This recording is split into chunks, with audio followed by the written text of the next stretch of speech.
इस वीडियो में हम लोग बिहार बोर्ड क्लास 8 प्रश्नावली 1.1 का क्वेश्चन नंबर 5 से देखेंगे। इस वीडियो में क्वेश्चन नंबर 4 तक हमने पिछले वीडियो में देख लिया है। अगर मेरा पिछला वीडियो आपने नहीं देखा है तो जा करके देख लीजिएगा। तो यहाँ पर देखिए क्वेश्चन नंबर 5 क्या कह रहा है। क्वेश्चन नंबर 5 कह रहा है -1/3 गुने कोष्ट में 1/2 प्लस 1/4 बराबर कोष्ट में -1/3 गुने 1/2 प्लस -1/3 गुने 1/4 के रूप में कौन सा गुणधर्म है वो हमें बताना है।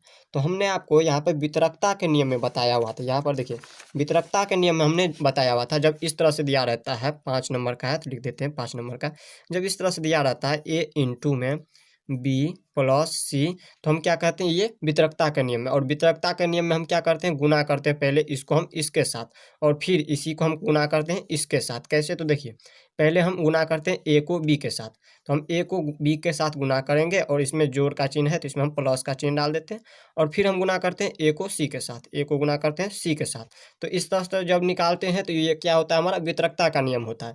तो इसी तरह से इसमें भी देखिए दिया हुआ, यहाँ पर देखिए 5 नंबर में देखिए ए की जगह पर इसमें दिया है -1/3, गुना की जगह पे इसमें भी गुना, यहाँ पे कोष्ट में है, ये भी कोष्ट में है, 1/2 है तो यहाँ पर देखिए यहाँ पे ले लिए 1/2 की जगह पे बी है और प्लस में है तो ये भी प्लस में, और सी की जगह पे दिया है 1/4 और इसको गुना किया है। इसके बाद बराबर का चिन्ह लगा है, बराबर का चिन्ह ये जो हो गया बराबर के इस साइड का। तो देखिए ए को गुना किए बी के साथ, ए गुने बी। इसी तरह से इसमें भी गुना है, -1 को ए की जगह पे है -1/3, तो -1/3 को गुना करेंगे हम 1/2 से। यहाँ पर देखिए 1/2 से गुना किए -1/3 से, और इसके बाद देखिए प्लस का चिन्ह, तो प्लस का चिन्ह इसमें भी और इसमें भी दिया हुआ है। और इसके बाद देखिए इसमें हम इसको गुना कर दिए, इसके बाद हम क्या करेंगे, इसको गुना करेंगे तो -1/3 को गुना करेंगे 1/4 से, -1 को गुना किए -1/3 को गुना किए 1/4 से। तो इस तरह से जब इसका गुना होता है तो ये कौन सा नियम होता है, वितरकता का नियम होता है, याद रखिएगा ये होता है वितरकता का नियम। वितरकता, वितरकता बोल सकते हैं या फिर इसी को कहते हैं वितरण का नियम, याद रखिएगा वितरकता या फिर बोल सकते हैं वितरण का नियम। वितरण का नियम, ये हो गया वितरण का नियम। तो इस तरह से हमने 5 नंबर क्वेश्चन समझ लिया। अब देख लेते हैं क्वेश्चन नंबर 6 क्या कह रहा है। क्वेश्चन नंबर 6 देखिए क्या कह रहा है। क्वेश्चन नंबर 6 कह रहा है क्या -1/8 का गुणात्मक प्रतिलोम 8/9 है, कारण सहित उत्तर दीजिए। अब देखिए हमने इस क्वेश्चन को पहले लिख लिया, इस तरह से हम लिख लेंगे।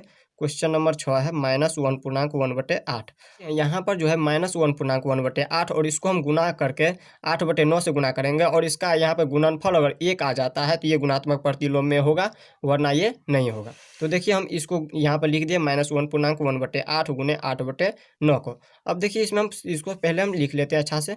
यहाँ पर देखिए -1 को हम 8 से गुना करेंगे तो -8, और -8 में 1 जोड़ेंगे तो -9, और बट्टे में ये 8 है तो लिख देंगे 8 और गुने 8/9।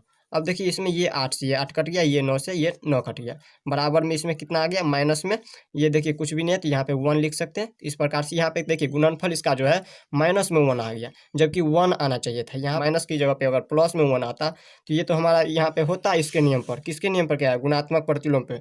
अगर ये नहीं आया है, प्लस में नहीं आया है तो ये हमारा नहीं है, यहाँ पे ये जो है नहीं लिखेंगे, नहीं। क्यों नहीं, तो यहाँ पे क्योंकि क्योंकि इसका गुणनफल एक नहीं है, एक नहीं है। क्यों नहीं हुआ है, क्योंकि यहाँ पे इसका जो -1 में आ गया, ये इसका गुणनफल 1 नहीं आ रहा है, इसलिए हमने यहाँ पे लिख दिया नहीं। या फिर इसका दूसरा नियम ये भी है कि यहाँ पर जैसे दिया हुआ है 8/9, अगर इसके नियम में यहाँ पे जैसे देखिए माइनस में 9/8 आया है, और हमें इसका गुणात्मक प्रतिलोम में क्या होता है, इसका उल्टा होता है। माइनस में है 9/8 तो इसको हम क्या करते हैं, प्लस में लिखते हैं 9/8, यहाँ पर लिखते हैं, सॉरी प्लस में नहीं, इसका उल्टा कर देते हैं। ये 8 को हम पहले लिख देते हैं और 9 को बाद में लिखते हैं, और चिन्ह वैसे ही रह जाता है। तो इसमें देखिए इसमें कह रहा था 8/9 आ रहा है या नहीं, वो पूछ रहा था, लेकिन इसमें आ रहा है क्या, माइनस में आ रहा है 8/9, तो नहीं आ रहा है, तो इस नियम से भी नहीं आ रहा है, और दूसरा यहाँ पे इसका गुणनफल भी 1 नहीं आ रहा। तो इस तरह से हमने यहाँ पे क्वेश्चन नंबर 6 देख लिया। अब देख लेते हैं क्वेश्चन नंबर 7। अब देखिए क्वेश्चन नंबर 7 क्या कह रहा है। क्वेश्चन नंबर 7 कह रहा है क्या 3.1/3 का गुणात्मक प्रतिलोम 0.3 है, क्यों अथवा क्यों नहीं। अब देखिए यहाँ पे बताना है इसका गुणात्मक प्रतिलोम इतना है या नहीं। तो क्या करना है इसको, यहाँ पर देखिए 3/1/3 को गुना करना है 0.3 से। अगर इसका यहाँ पे गुणनफल 1 आ जाए तो हम कहेंगे हाँ ये गुणात्मक प्रतिलोम में है, वरना ये नहीं है। तो यहाँ पर देखिए इसको हम गुना करते हैं, 3/1/3 को गुना करेंगे क्वेश्चन नंबर 7 में। यहाँ पे 3/1/3 को गुना करना है 0.3 से, और अगर इसका गुणनफल 1 आ जाए तो हम कहेंगे ये गुणात्मक प्रतिलोम है। तो देखिए हम करके देख लेते हैं, 3 को 3 से गुना करेंगे, 3 तिया 9 और 1 जोड़ेंगे तो यहाँ पर हो जाएगा 10 और बटे में ये 3 और गुने। अब देखिए इसको जो है हम दशमलव से बाहर कर लेते हैं, दशमलव से बाहर करेंगे, इसका जीरो का तो कोई वैल्यू नहीं, तो डायरेक्ट लिख देते हैं हम 3 और बट्टे में दशमलव की जगह 1, और इसमें कितना संख्या है दशमलव के बाद एक संख्या, तो एक शून्य डाल देंगे। अब देखिए इसमें ये 10 से ये 10 कट गया, ये 3 से ये 3 कट गया, तो बराबर में कितना आ गया 1 आ गया। यहाँ पर देखिए ये जो 1 आ गया, ये 1 हमें लाना था, इसका गुणनफल 1 आ रहा है, तो ये हम कहेंगे इसमें हाँ। क्यों हाँ, क्योंकि क्योंकि क्योंकि इसका गुणनफल 1 है, इसका 1 आ रहा है गुणनफल, इसलिए ये हाँ होगा। अब हम देख लेते हैं क्वेश्चन नंबर 8। अब देखिए क्वेश्चन नंबर 8 क्या कह रहा है। अब देख लेते हैं क्वेश्चन नंबर 8, देखिए क्या कह रहा है। क्वेश्चन नंबर 8 देखिए कह रहा है निम्नलिखित को वितरण नियम की सहायता से हल कीजिए। अब ये देखिए ये जो दोनों दिया हुआ है पहला और दूसरा, इनको क्या करना है आपको वितरण के नियम से इसको हल करना है। तो चलिए इसको भी हम हल कर लेते हैं। तो यहाँ पर हम इसको हल करेंगे, तो यहाँ पर क्या करेंगे, पहले हम लिख लेते हैं इसको, हम वीडियो को स्किप करके पहले क्वेश्चन लिख लेते हैं और इसके बाद हम आपको बताते हैं। तो यहाँ पर देख लीजिए हमने यहाँ पे क्वेश्चन नंबर 8 का पहला और दूसरा नंबर लिख लिया। अब इसको क्या करना है आपको हल करना है। तो यहाँ पर देखिए इसको हम किस तरह से हल करेंगे। तो सबसे पहले यहाँ पर देखिए इनको गुना करना है इनके साथ, और फिर इसी को गुना करना है इसके साथ। तो यहाँ पर हम कर लेते हैं, यहाँ पे गुना करते हैं इनको इसके साथ। यहाँ पे -3/4 को गुना करना है किसके साथ, 2/3 को, 2/3 से गुना करना है। इसको हम कोष्ठ से बंद कर देंगे और प्लस का चिन्ह लगाए तो प्लस का चिन्ह डालेंगे। अब इसको हम गुना करेंगे, -3/4 को किसके साथ गुना करेंगे, माइनस में 5/6 के साथ गुना करेंगे। माइनस में 5/6 के साथ गुना किया है, फिर इसको पहले हम इसको इसके साथ और दूसरी बार इसको हम इसके साथ गुना किए। अब हम देखिए इसको हम हल किस तरह से करेंगे। यहाँ पर जो कट रहा है उसको हम काट देंगे। यहाँ पर देखिए 2 एकांत 2 और 2 दूनी के 4 कट रहा है, 3 एकांत 3 और ये भी 3 एकांत 3, एक बार में ये भी कट रहा है, 2 एकांत 2 ये भी कट गया। अब इसमें बच गया क्या, माइनस में 1 को 1 से गुना किया जाए तो 1 आ जाएगा, तो माइनस में 1 और बट्टे में ये 2 को 1 से गुना कीजिएगा तो 2, तो 2 लिख दिए।